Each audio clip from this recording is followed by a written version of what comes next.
first few cups and less flow going through the end. This is what's called your current leak. Current leakage will cause these to heat up and will cause it to erode.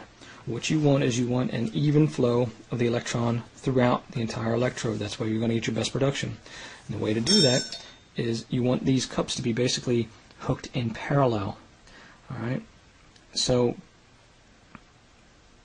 in parallel, the way you do that is you connect one of your positive or your negative, it doesn't matter because you're using an equal amount of cups. Connect one here, and then you're going to connect the other one to a rod that runs alongside of this thing, but that rod's going to be inside of a Teflon tube or Teflon pipe, whatever, hose, doesn't matter. Just you make sure that the area from your top of your electrode to your bottom of the electrode, where that rod is running alongside of it, you want that covered so the electron doesn't flow from that rod directly to the cup and bypass the circuit. So once that's done, your rod will come up to the top here, and you'll connect the opposite end to a piece of metal, and I'll show you how to do that. Basically, I used a U-clamp, a pipe U-clamp. I bent it flat so it has the two holes in the end of it. It's stainless steel, and you're going to secure that to the end here and to your connection rod that's out here, and then it'll run down here, and then you'll connect them both at the bottom or at the top, whatever your cell design is. So that's a big thing. Like I said, don't connect them here, or you'll get thermal runaway, and you'll get all your current leakage, and you'll have a lot of problems. You'll notice I also have 2 cups here. You can use multiple cups to make it thicker and to make it last a little bit longer and to make it a little bit more hardy. That's some of the tips.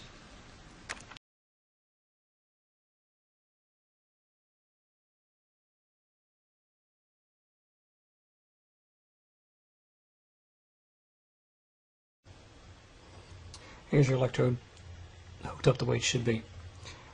You'll notice you have the tubing here that stops the electron from jumping straight over. It's attached. You notice that one is the one that's making contact, and that's the one you use at the top, and that can touch. It's fine because it's making contact on that cup. And then you just make sure this is the opposite, that one, and now you can mount these at the bottom. These are stainless steel hex couplers, same as the hex nuts, just longer. And that's pretty much it. Now you can flip it around the other way, and I'll show you in a second what it looks like to mount from the top.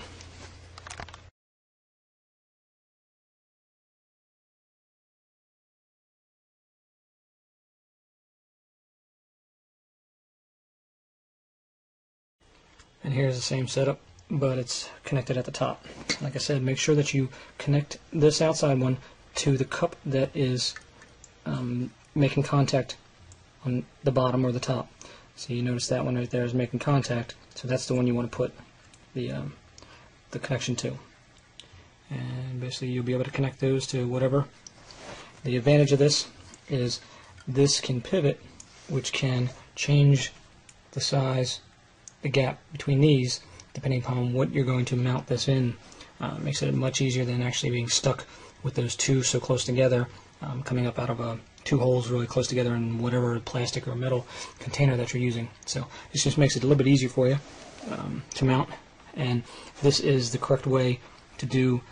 Each of these are in series now, and you'll get an even flow of electrons, and you won't get the current leak through the closest if you connect them at the bottom or the top the same.